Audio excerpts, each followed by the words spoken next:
I want to bring on today's guest, Christine Mott. Christine, thanks for being with me today. I love that you chose children's books as a way of helping younger generations see this. So you mentioned, okay, for their parents as well, because I want the parents to read it. But I really think children's books is a great way to help shape society. So I wondered if that was a conscientious choice in your. Absolutely. Yeah, I mean, because we can talk about, look, I mean, there's so many horrific examples of violence towards animals, towards people, towards our planet. And you can be left, you're a sensitive person like we are, you can be left feeling with, well, how in the world, how do you begin to tackle Yeah. these immense issues that we deal with?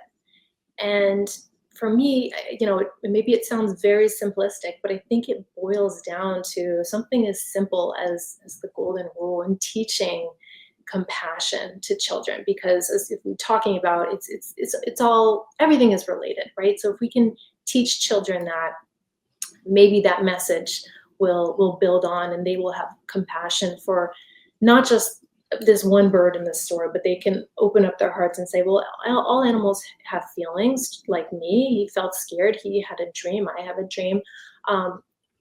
Other animals' feelings should matter to me. And I think maybe not, at age, 4, maybe it will take longer, but at some point my hope is that it will allow this domino effect, where probably just like you and I as children, at some point you will say, well, why, if I don't think it's okay for people to make Flaco feel sad, why is it okay for someone to do that to another animal? And maybe that's an animal that we typically eat, an animal that we typically use for animal testing, or some other, horrible use in our society. I hope that it can build on there. At the same time, as a children's book, and I say this as a mom who has read, hundreds, probably maybe thousands at this point, of books, it's a really delicate balance of doing that, this kind of messaging in a children's book. Because in the first instance, you want someone to, one, buy that book. It's not the child, it's a caregiver, a parent, someone who's gifting it. And then you want, once that book is in the home or the library, wherever, you want people to actually want to read it. And that's both the children and the adults. And I've personally had the experience of being gifted or purchasing myself other children's books that had a great message, and I totally align with, the pro-animal message, but it's been done in a way that my children don't want to read the story. It's too scary. It's too sad.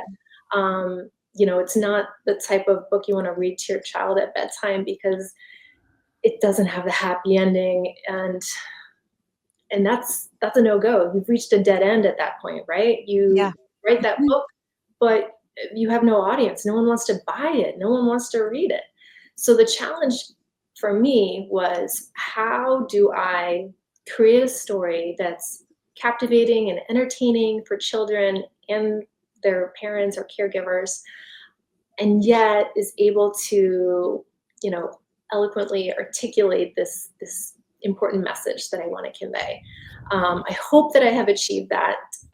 And so kind of the way I framed it in my mind was planting a seed versus hitting somebody over the head with messaging. And I think, to me, I think that's the best way to do it in a children's book.